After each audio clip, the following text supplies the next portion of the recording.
So, episode 17 of part 4 of JoJo was a bit different compared to normal, so this review shouldn't be that long, but regardless, this episode mainly focused on Koichi and Rohan as they came across this ghost in this alley, and so right now we see that Koichi, he was like minding his own business walking down the street where we have Rohan calling out to him, and so right now because of that, we see now that when Rohan had called out to him, of course Koichi was like freaking out because this was the guy who was like taking, Koichi memories and using them for his own manga. And so right now this guy was a villain, but we see him now kind of like reform into somewhat of a good guy, even though he is still very self-centered, because we see now how Rohan, he pointed out that on this map there were these stores that were listed, but when you look across the street,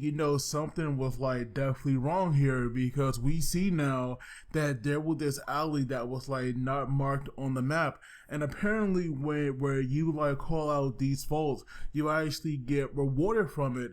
And so right now Rohan wanted to like check it out because he was like trying to go where he used to live when he was younger, because he was saying that by recalling on these memories of his, that right there was also a very important task for a manga artist. And so we see now he was like crossing the street because he wanted to know why was the map so different from what he was seeing visually. And so of course he invited Koichi to like go check it out with him. And we see that at first Koichi did not want to do it, but we see Rohan kind of like guilts him into like going with him. And so we see now that when they enter this alleyway, we see now that there were 3 houses that were also not on the map. And so right now they were like checking things out, and we see that they passed this mailbox that had like this steaming pile of crap that someone had stepped in. And so we see now that while they were walking, that some way somehow they made a complete circle, and once again they have found themselves in front of this like mailbox. And so of course they were like freaking out because they went in a totally different direction, and yet they somehow ended up here. And so we see that while they were like trying to figure out some way, they could like get out of here, we see that this mysterious girl had appeared before them. And so apparently she knew, like how to let them get out. But we see that apparently, they thought that she was a stand user, and so we have Rohan using Heaven's Door, and we see that when he read the info, he was like learning all this stuff about her, but we do know that she is a regular human. And so this girl name is Reimi Sugimoto, and apparently, she's 16 years old. Rohan was like reading her measurements, saying where she first got kissed and all the other stuff. And we see now that Koichi was like blushing, but he was saying that if this girl was like not a stand user, then he would not let Rohan read anymore, because this guy was definitely reading some very personal stuff. And so right now Rohan used Heaven's Door, and every time he used it, I got a little bit hyped, like honestly, because like I said in my previous reviews, Rohan is actually my favorite character in part 4. And so we see that when he used Heaven's Door, once again, he had made her forget all about this. And so right now, right now we have Reimi trying to like help them, and we see her now pull out a box of Pocky. And so right now we have her getting Rohan to like break it in half, and apparently you can read somebody's fortune by like doing this. And we see now that when she read his, she was saying that he'll be done by a girl, saying that he was like very self-centered and all this stuff that was like pretty much true about him. But then we have Rohan this in like this fingernail polish that she had on, saying that she lets love get away at the crucial moments. And so right now we see that while they're walking, she stops in front of this house that was like abandoned. Like I'm pretty sure no one lives in like all these houses, because some of them did look like really run down. But she was telling them about this story where we have like this little girl who one night was hearing like this dripping sound. And so at first she was like kind of scared. Well, she actually wasn't scared because she had like this big guard dog who normally like slept under her bed, because she was saying now how every time she stuck her hand under there, she could like feel the dog licking her hand. So she was not scared at that point. But we see now that eventually, where she kept hearing this sound for more than 10 minutes, and she went to go check it out. We see now that what she saw, because at first I thought this right here was like human body, because it has been some time now since I have read part 4. And at first, and when we first saw this, I thought that was like a human body, that right there could have been her parents or something, but no. It was her dog that was like hanging on this coat rack. But we see now that for some reason this murderer had actually cut off the dog head, and that right there is like freaking insane. And so we see now that apparently this murderer, it was actually hiding, under her parents' bed. And we see now that the killer had already taken out her parents, and because this girl actually walked into that room as well and saw this, this murderer had actually, killed her next. And so right now we have Koichi kind of freaking out. His reaction was hilarious because we see him clinging on to Rohan.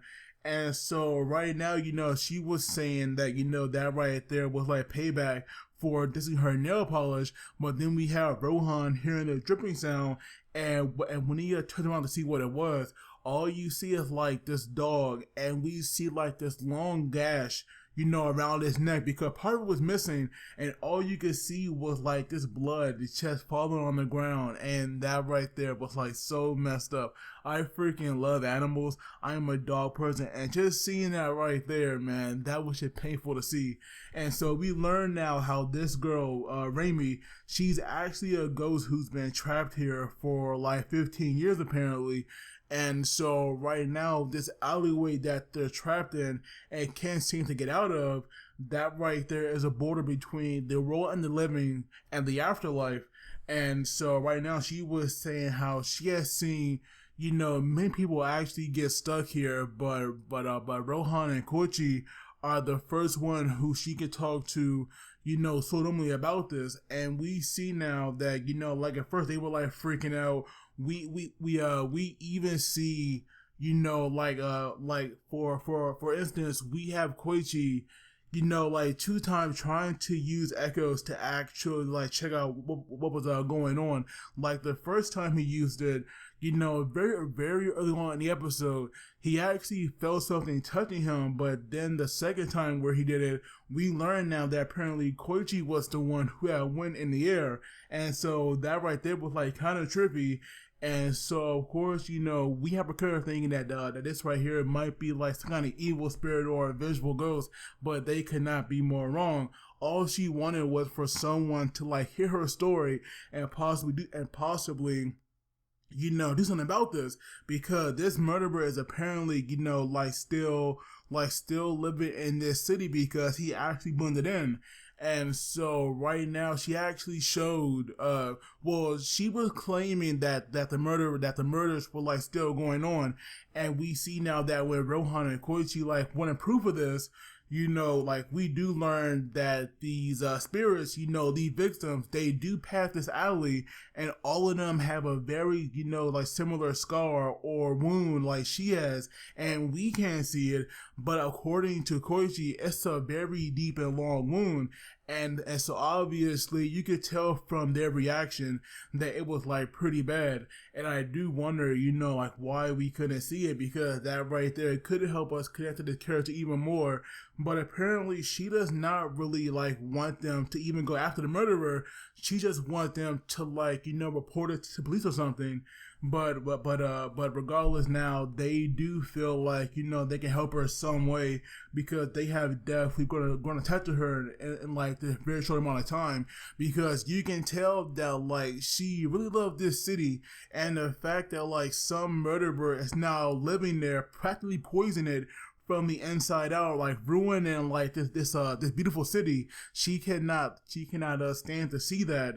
And so apparently this role that you have to follow to actually get out Like, you have to walk past that mailbox and then go straight left, but you cannot look back no matter what.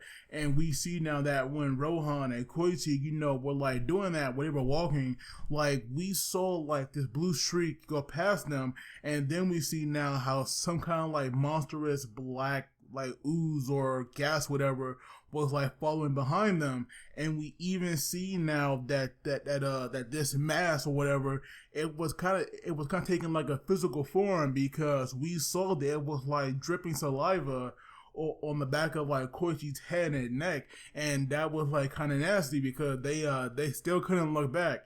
And so then we see that when they made that left turn, we have Koichi booking it, because he was like just so freaked out, and we see him now like almost there, but not just yet.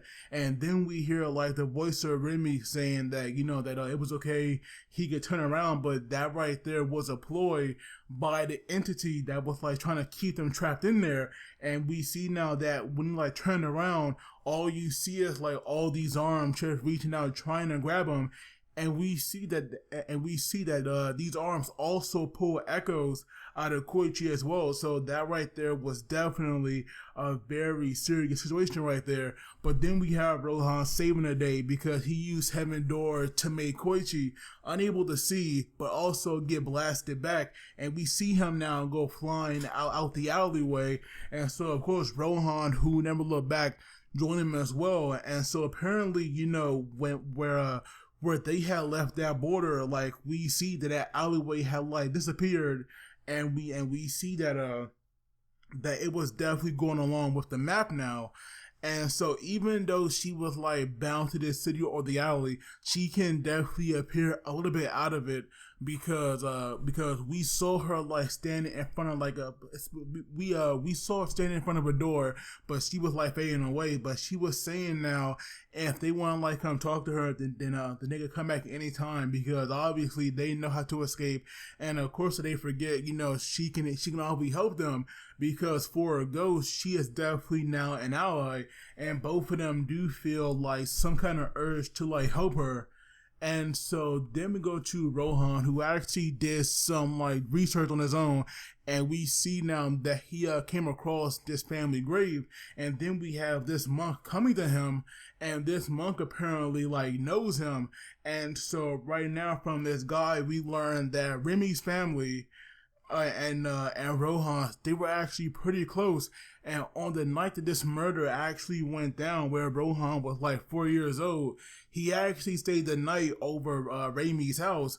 And so because of that now, like, we see that when the murder was like going down, Reimi actually like snuck him out the window, so that way the murderer would not find him. And so she definitely like saved this guy's life. And that will also explain why she was like so friendly with Rohan, because they know each other, because apparently Rohan cannot use Heaven's Door to like see his own fate or his past. So that right there is why he did not recognize her. But of course this girl, like definitely knew him.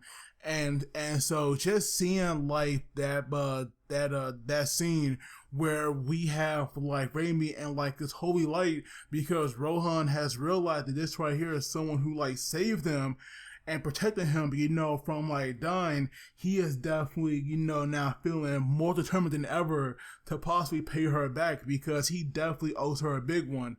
And so now we see that Koichi, he had went to Josuke and Okuyasu to tell them, what happened.